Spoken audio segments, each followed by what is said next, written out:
चाहेगा। आपके पास किसानों के लिए लेटेस्ट ऑफर इस समय का क्या है, आप क्या कहना चाहेंगे उन्हें?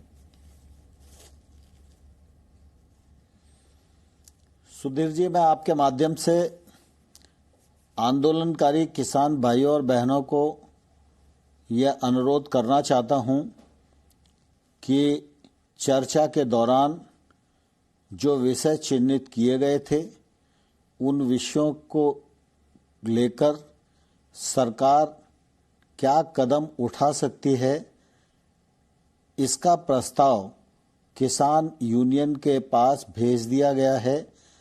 अभी तक हमको लिखित में उनका जवाब प्राप्त नहीं हुआ है। मैं इंतज़ार कर रहा हूं कि किसान यूनियन का जवाब आए। यदि उनको इस प्रस्ताव पर कोई आपत्ति है या इस प्रस्ताव पर भी उनको कोई सुझाव है तो वो जरूर चर्चा के लिए आएं, और भारत सरकार उनसे लगातार वार्ता में है। और मैं यह भी कहना चाहता हूं कि जब वार्ता चल रही है विषयों को लेकर, उस समय कोई भी आंदोलन का आगामी चरण घोषित किया जाना उचित नहीं है। आंदोलन करना लोकतंत्र में हमारा अधिकार है, लेकिन हम सबको यह भी ध्यान रखने की आवश्यकता है कि हमारा अधिकार प्राप्त करने की दृष्टि से जब हम आंदोलन करते हैं तो दूसरे नागरिकों के मौलिक अधिकार का हनन हमारे किसी कदम से नहीं होना चाहिए। इस समय सर्दी का मौसम है, कोविड का संकट है, दिल्ली के नागरिक आंदोलन के कारण परेशान हैं। इसलिए मैं आपके माध्यम से विनम्रता से यह अनुरोध करना चाहता हूं कि किसान भाइयों को, किसान यूनियन को आंदोलन का रास्ता छोड़कर वार्ता के लिए आना चाहिए। सरकार पूरी संवेदनशीलता के साथ किसानों से बातचीत करने के लिए तैयार है, और ये संवेदनशीलता हम लोगों ने पिछले दौर में प्रदर्शित भी की है, और जो बिंदु निश्चित हुए थे उन बिंदुओं पर सरकार ने यूनियंस को रिस्पांस भी दिया है। जी, तो आपका ऑफर क्या है? देखिए, कुछ बड़े मुद्दे हैं जो बार बार किसानों के दिमाग में हैं। उसमें से एमएसपी का मुद्दा है, मंडी रहेंगी या नहीं रहेंगी ये मुद्दा है, और भी बहुत किसानों के मन में ये गलतफहमी है उनकी जमीनें हड़प ली जाएंगी, छीन ली जाएंगी, बड़े बड़े उद्योगपति आ जाएंगे। तो आज सरल भाषा में, क्योंकि आपने प्रपोजल तो बना के दिया होगा किसानों को, लेकिन देश के करोड़ों लोग सरल भाषा में आपसे समझना चाहते हैं, और जो किसान आंदोलन में नहीं बैठे, अपने घर बैठे हैं, उनके लिए भी आप सरल भाषा में बताएंगे आपका ऑफर है क्या? मैं किसान बंधुओं को कहना चाहता हूं कि प्रधानमंत्री नरेंद्र मोदी जी के नेतृत्व में भारत सरकार ने 6 वर्षों में कृषि को समृद्ध बनाने के लिए अभूतपूर्व उपाय किए हैं। चाहे वो एमएसपी को 50% लागत पर मुनाफा जोड़कर घोषित करने का मामला हो, चाहे खरीद की सीमा को बढ़ाने का मामला हो, गेहूं और धान के साथ साथ दलहन और तिलहन की खरीद को भी शुरू करने का मामला हो, 10,000 एफपीओ बनाने का मामला हो, 1 लाख करोड़ के इंफ्रास्ट्रक्चर को प्रावधानित करने का मामला हो, और इन सब चीज़ों का फायदा किसान को मिले, इसलिए किसान जो अभी तक कानूनों की बंदिश में जकड़ा हुआ था उसको कानून के माध्यम से स्वतंत्रता देने का मामला हो। मैं सुधीर जी आपके माध्यम से किसानों को यह जोर देकर कहना चाहता हूं कि ये जो कानून बनाए हैं ये कानून किसानों के जीवन में बड़ी तब्दीली लाने वाले हैं, किसानों को समृद्ध बनाने वाले हैं, खेती का योगदान देश के जीडीपी में बढ़े इसमें योगदान करने वाले हैं। लेकिन इन विषयों को लेकर कई प्रकार की गलतफहमियां क्रिएट हो गईं। एपीएमसी बंद हो जाएगा। हमने बार बार कहा है कि राज्य के कानून से एपीएमसी एक्ट बनता है, मंडियां राज्य के अधीन हैं। यह जो हमारा केंद्र का एक्ट है यह राज्य के कानून को अतिक्रमित नहीं करता, इसलिए एपीएमसी को कोई खतरा नहीं है। जहां तक एमएसपी का सवाल है, जब एक्ट पर चर्चा हो रही थी उस समय भी ये विषय आया था। मैंने लोकसभा और राज्यसभा के फ्लोर पर देश की जनता को, किसानों को आश्वस्त किया एमएसपी चल रही थी, चल रही है, आने वाले कल में भी चलती रहेगी, इस पर कोई खतरा नहीं है। हमारे प्रधानमंत्री नरेंद्र मोदी जी ने भी देश को आश्वस्त किया, एमएसपी जारी रहेगी, इसमें किसी प्रकार की किसी को कोई शंका करने की आवश्यकता नहीं है। मैं आपके माध्यम से किसानों को यह भी बताना चाहता हूं, यह कानून जब हमने बनाया तो इस दृष्टिकोण के आधार पर बनाया कि खेती के क्षेत्र में निजी निवेश गांव तक पहुंचे, जिससे कि किसान अपने उत्पादन को अगर रोकना चाहता है तो उसके लिए गांव में इंफ्रास्ट्रक्चर की उपलब्धता हो और किसान अपने घर से भी, खेत से भी, वेयर हाउस से भी, कहीं भी किसी को भी अपनी मनचाही कीमत पर अपना उत्पादन बेचने के लिए स्वतंत्र हो। आज हम देखते हैं कि कोई भी व्यक्ति चश्मा बनाता है तो चश्मा बनाने वाला जो व्यक्ति है वह खुद ये तय करता है कि वो चश्मे की कीमत क्या होगी और वो किसे बेचेगा, कहाँ बेचेगा। लेकिन किसान देश का सबसे बड़ा उत्पादन करता है, उसको आज तक इस बात का अधिकार नहीं मिला कि वो अपना उत्पादन कहाँ बेचे और किस दाम पर बेचे। हम लोगों ने इस कानून के माध्यम से किसान को ये स्वतंत्रता देने का प्रयास किया। हमने कहा कि एपीएमसी के बाहर जो एरिया है, जिसको ट्रेड एरिया कहेंगे, उसमें बिना टैक्स के खरीद फरोख्त होगी।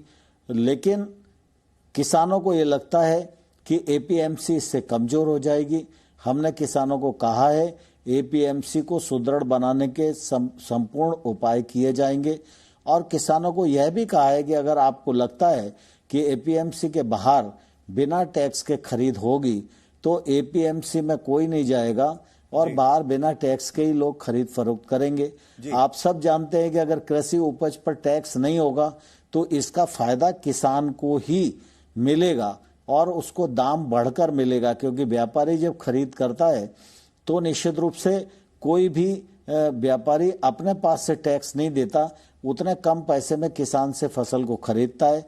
लेकिन हम लोगों ने किसान यूनियन की इस बात को गौर किया और हमने कहा कि अगर आपके मन में ये शंका है तो हम ये शंका दूर करने को तैयार हैं और हमने कहा है कि राज्य सरकार प्राइवेट मंडियों को भी रजिस्टर्ड कर सकेंगी। राज्य सरकार उस पर एपीएमसी की तरह सेस और टैक्स भी लगा सकेंगी। तो जब लेवल प्लेइंग फील्ड हो जाएगा तो एपीएमसी में किसी प्रकार की दिक्कत नहीं रहेगी। हमारे कानून के माध्यम से व्यापारियों में प्रतिस्पर्धा बढ़ेगी, प्रतिस्पर्धा बढ़ेगी तो उसका फायदा किसान को ही मिलेगा।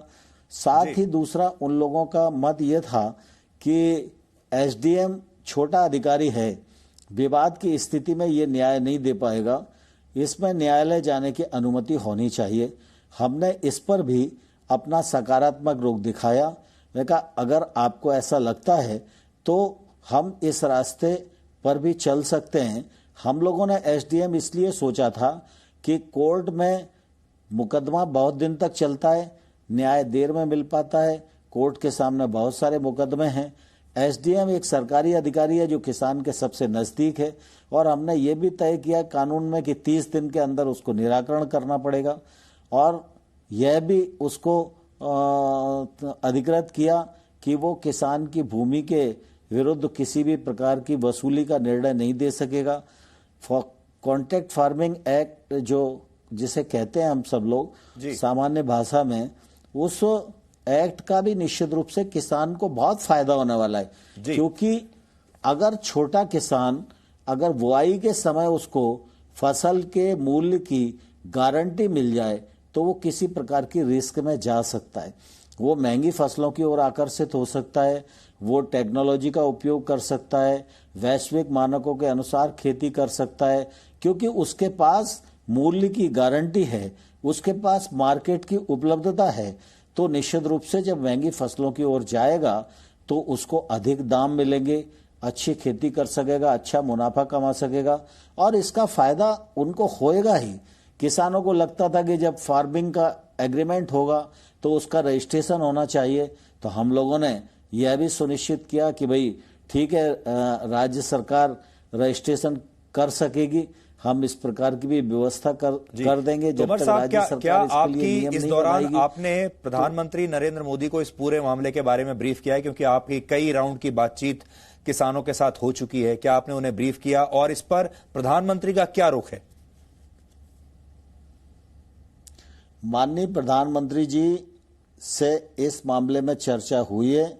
सारा देश इस बात का साक्षी है कि प्रधानमंत्री नरेंद्र मोदी जी गांव गरीब किसान के प्रति प्रतिबद्ध हैं। जब हमने प्रधानमंत्री जी को बताया तो उन्होंने कहा कि किसानों के प्रति पूरी संवेदनशीलता का परिचय देना चाहिए, किसानों को कानून की भावना से अवगत कराना चाहिए और किसानों से चर्चा के माध्यम से रास्ता निकालना चाहिए। और उन्हीं के निर्देश पर निश्चित रूप से चर्चा के दौर चल रहे हैं और हम सब लोग इस कोशिश में हैं किसानों के साथ मिलकर चर्चा करके और इस बात को समाधान तक पहुंचाएं। जी, लेकिन फिर ऐसा तोमर साहब क्या हो रहा है कि नरेंद्र मोदी और नरेंद्र तोमर दोनों की टीम इतनी लगी हुई है, फिर भी किसान आपकी बात समझ नहीं पा रहे या मान नहीं रहे हैं? क्या कारण हो सकता है इसमें? मैं आशावान हूं सुधीर जी। मुझे लगता है कि कई बार आंदोलन को समाधान देने में समय लगता है, लेकिन हम लगातार किसानों के साथ चर्चा में है और चर्चा में जो बिंदु निर्धारित किए गए थे उन बिंदुओं का निराकरण करने के लिए हम लोगों ने उनको प्रस्ताव भेजा है। मैंने जैसे कॉन्ट्रैक्ट फार्मिंग का बताया, आपको एपीएमसी का बताया, एसडीएम और जुडिशियली के बीच में जो उनके मन में शंका थी उस बारे में बताया। इसी प्रकार से फराली के मामले में एनवायरमेंट एक्ट की वो बात करते हैं, हमने उसमें भी समाधान करने की बात कही है। बिजली के एक्ट की बात करते हैं, उसमें भी समाधान करने की बात कही है। तो जो मुख्य रूप से बिंदु हैं वो बिंदु निश्चित रूप से हम लोग समाधान करने के लिए तैयार हैं। और मुझे सभी यूनियन के साथ बातचीत करने में ये एहसास होता है कि बहुत सारे लोग इन समाधान से सहमत हैं, लेकिन पूरे तबके में कुछ लोग ऐसे हैं जो इसको समाधान तक नहीं पहुंचने देना चाहते। उनके अपने अपने स्वार्थ हो सकते हैं, उनका अपना वेस्टेज एजेंडा हो सकता है।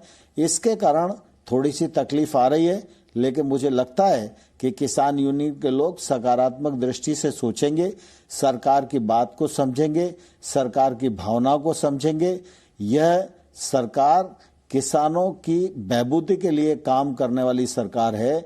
नरेंद्र मोदी जी का नेतृत्व, देश को एक ऐसा नेतृत्व मिला है कि किसानी के क्षेत्र में अगर हम देखेंगे तो 75,000 करोड़ रुपया पीएम किसान सम्मान निधि के माध्यम से हर वर्ष किसान के खाते में पहुंचाने का काम इस सरकार के माध्यम से किया जा रहा है। किसान की आयु 60 वर्ष की हो जाती है, उस समय वो खेती करने के योग्य अपने आप को नहीं पाता है, उस समय उसको सामाजिक सुरक्षा की जरूरत होती है। इसके लिए पीएम मानधन योजना बनाई है, जिसमें 60 वर्ष की आयु के बाद किसान को 3,000 रुपया मासिक पेंशन मिलेगी। इसमें 21 लाख से अधिक लोग जुड़ चुके हैं और लगातार इस दिशा में काम हो रहा है।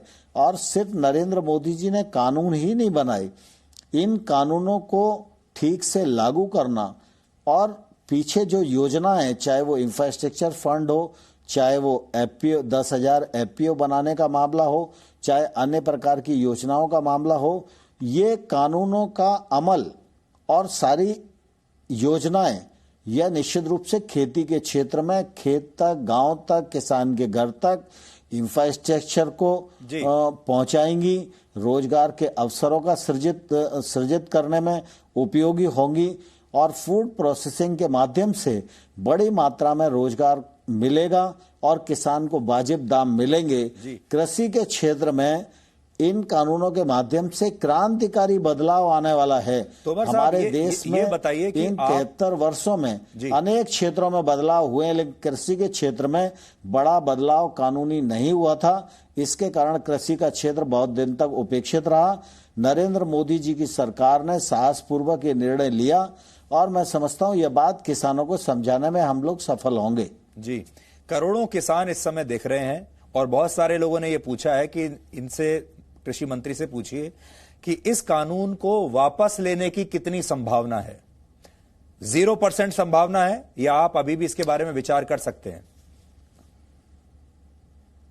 देखिए सुधीर जी, मैंने किसान यूनियन के साथ भी बातचीत की और मैं देश भर के किसानों को खुले मन से कहना चाहता हूं कि कोई भी कानून अगर बना है तो हर चीज कानून में खराब नहीं होती। कानून को पढ़ना चाहिए, कानून के प्रावधान पर विचार करना चाहिए। प्रावधान पर कहीं आपत्ति है तो सरकार उस पर विचार करने को तैयार है, लेकिन मुझे बहुत तकलीफ के साथ ये कहना पड़ता है कि लोकसभा और राज्यसभा में भी जब ये कानून आए तो सभी दलों के लोगों ने इन कानूनों पर अगर विचार किया और अपने विचार व्यक्त किए, लेकिन प्रतिपक्ष के लोगों ने जब इन कानूनों पर विचार व्यक्त कर रहे थे उस समय किसी भी प्रावधान पर बातचीत नहीं की, किसी भी प्रावधान को गलत नहीं ठहराया और दुनिया भर की राजनीति की बात होती रही। और मैं किसान यूनियन के लोगों से कहना चाहता हूं कि आप प्रावधान पर आइए, प्रावधान पर बात करिए, प्रावधान पर चर्चा करने के लिए, प्रावधान में अगर आवश्यकता पड़ेगी तो बदल करने के लिए भारत सरकार तैयार है जी। भारत लेकिन आप सरकार वापस लेने के लिए तैयार हर नहीं काम करेगी जो किसान के जीवन स्तर में बदलाव लाना चाहता है। वापस नहीं लेंगे, लेकिन आप संशोधन के लिए तैयार हैं?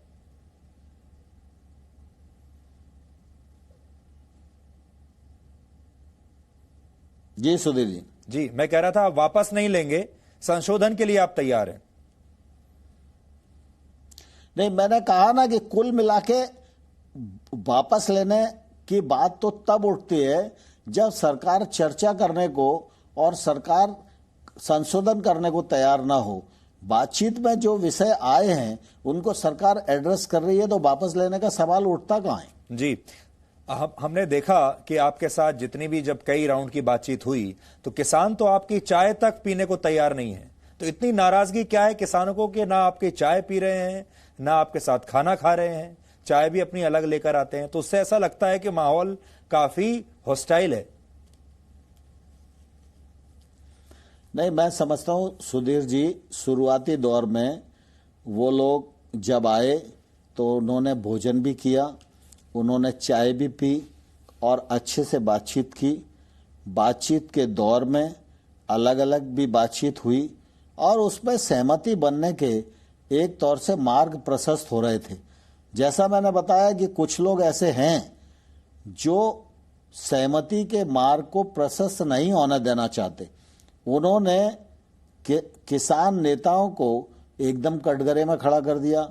अरे आप सरकार से अलग से बात कर रहे हैं तो आपके नियत में कुछ गड़बड़ है। तो अब दिक्कत सबसे बड़ी कुल मिला के यही है कि कुछ लोग ऐसे हैं जिनकी मंशा ठीक नहीं है, जो किसानों के प्रतिनिधि के रूप में नहीं, किसी एक निश्चित विचारधारा के नाम लेना चाहेंगे ऐसे लोगों का? कौन है ये लोग, आप बताना चाहेंगे? आंदोलन में घुस गए हैं और वो इस आंदोलन को प्रभावित करने का एक असफल प्रयत्न कर रहे हैं।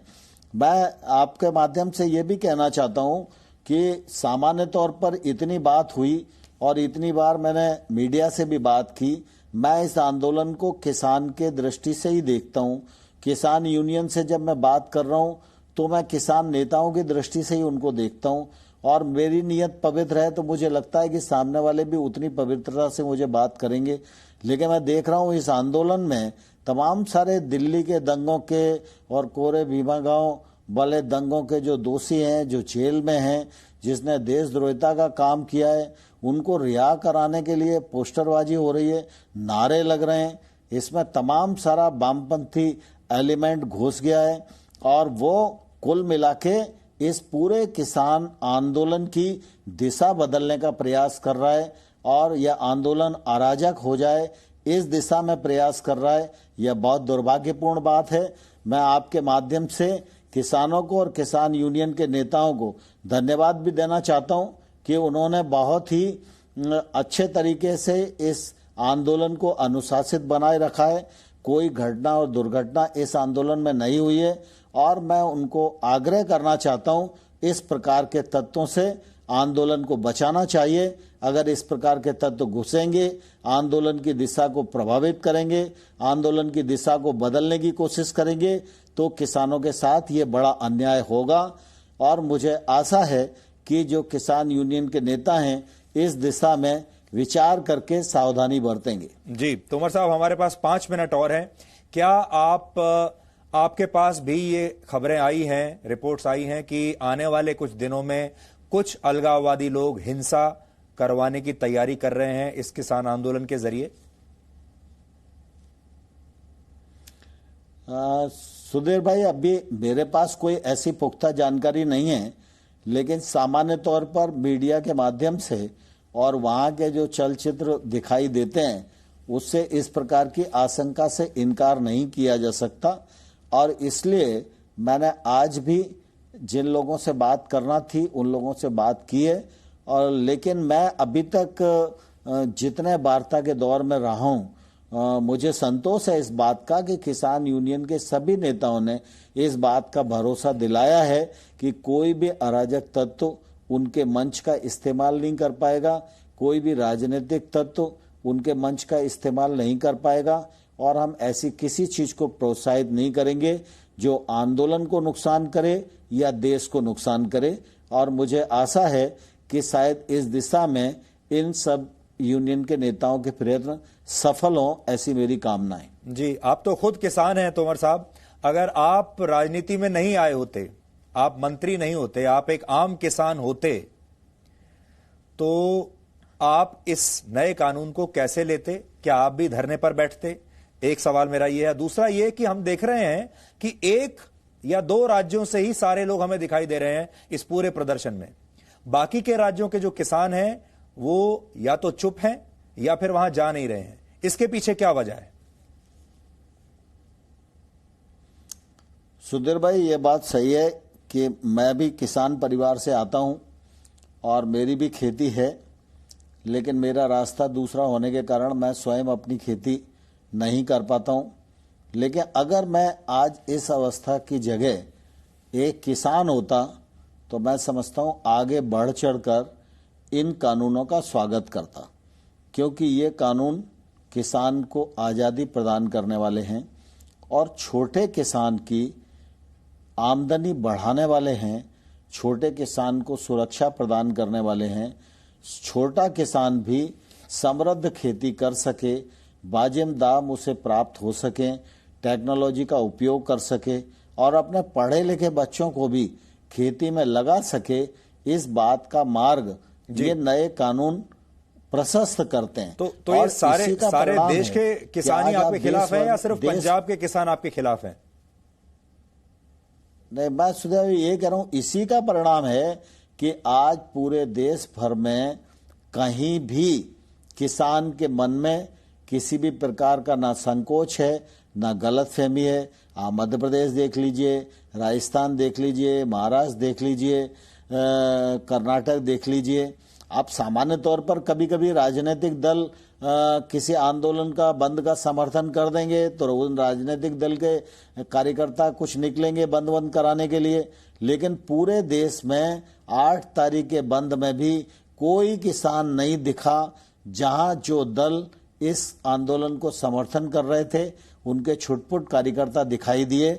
और बंद का पूरा असर पंजाब और हरियाणा में भी नहीं हुआ और बाकी देश के हिस्सों में तो होने का कोई सवाल ही नहीं उठता। पूरे देश के करोड़ों की संख्या में किसान इन नए कानूनों का स्वागत कर रहे हैं। ये नए कानून किसान के जीवन में निश्चित रूप से परिवर्तन लाने वाले हैं, ऐसा विश्वास देश के किसानों के मन में बैठा हुआ है। इसीलिए देश में कहीं और से कोई प्रतिक्रिया नहीं हो रही है। जी, अब आपसे आखिरी सवाल मेरा ये है कि आप जो सारी बातें समझा रहे हैं, अगर ये सारी बातें और ये सारे प्रपोजल ऑफर लेकर आप एक बार आंदोलन किसान जो हैं, आंदोलनकारी किसान, वहीं पर अगर आप चले जाएंगे उनके पास, सिंगू, इस बार की बैठक आप विज्ञान भवन में मत करिए, वहां कर लीजिए, सिंगू बॉर्डर पर कर लीजिए, उनके साथ उनका लंगर खा लीजिए, एक बार उनकी जलेबी उनके साथ शेयर कर लीजिए। और आपको लगता है कि अगर आप ये जेस्चर करते हैं तो शायद किसानों को आपकी बात ज्यादा बेहतर तरीके से समझ में आएगी। वहां और भी बहुत सारे किसान होंगे, नेताओं के साथ ही नहीं, आम किसानों से भी बातचीत हो पाएगी। ये भी करके देख सकते हैं आप। हाँ सुधीर भाई, मुझे इसमें कोई आपत्ति नहीं है। मैं किसान यूनियन के नेताओं से बातचीत करता रहता हूं और मैंने आज भी कुछ लोगों से बातचीत की है और मैंने उनको कहा है कि भाई प्रस्ताव पे चर्चा करके आगे का कार्यक्रम तय करके आप बताइए, और निश्चित रूप से अगर इस प्रकार की भी आवश्यकता पड़ेगी तो मैं तो किसान हूं और हमारे अन्नदाता किसान कहीं बैठे हुए हैं, तो अगर वो इजाजत देंगे तो मैं उनसे मिलने के लिए तैयार हूं, चाहे विज्ञापन भवन में मिले चाहे कार्यक्रम स्थल पर मिले, मुझे कोई दिक्कत नहीं है। जी, तोमर साहब बहुत बहुत शुक्रिया हमसे बात करने का। और मुझे लगता है कि आज आपने जो सारी बातें बताई हैं, मेरे ख्याल से इससे ज्यादा स्पष्ट रूप से एक्सप्लेन करना संभव नहीं है। तो हम उम्मीद करते हैं कि जो करोड़ों किसान सुन रहे हैं, हमें, आपको देख रहे हैं, उन्हें आपकी बातों में कुछ दम नजर आएगा, और नहीं आएगा तो वो आपसे संपर्क करेंगे। और ये जो पूरा विवाद है, ये जल्दी से जल्दी किसी तरह से बस खत्म हो जाए, पूरा देश ये चाहता है। बहुत धन्यवाद सुधीर जी, आपने ये अवसर मुझे प्रदान किया। जी, thank you so much sir, thank you.